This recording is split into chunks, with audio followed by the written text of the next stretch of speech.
you know we have a problem. That even the persons who have invited these journalists, get them to line up to pick 10,000.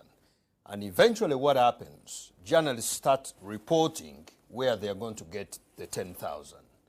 So we are conference journalists. So poverty is shaping journalism.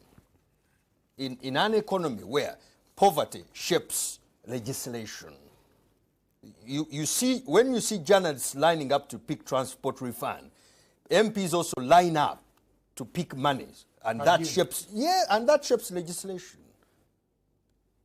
Legislation is shaped by coffees in buildings in this country. Okay. So where you have coffee, you'll get what you want.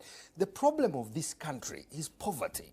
We cannot have journalists who think that spending $100 on a pen is a lot of money, because what that means, the person who knows that they are under pressure over a big Sudhir story will do what PR does, divert and put the journalists on something that you can manage. So Bank of Uganda has done well. That's good PR. That's good PR. From what was happening. And two, that also shows you that we need to check the way our journalists are trained. There is a lack of critical thought. He raised a very serious point. How did journalism get to, how do you have, let me have my time.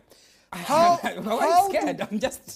do we have journalists who are trained lose billions and concentrate on millions? And we have a journalist who concentrates on millions, and the entire public joins in the queue. Do you know why? My dad told me that I take you to expensive schools, not because I have money to spend, but because I don't want poverty to determine how you think. There is a point at which poverty determines for you how you think.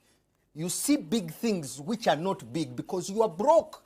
Okay, I will go back to Joseph. I will go back to Joseph shortly before we take a break. Samson brings in a very good angle, most especially when he brings the example of journalists lining up for maybe 10,000 or 20,000 shillings, and that will determine our stories. That determines our stories. Joseph, what do you think it is? Maybe before we go to Baker.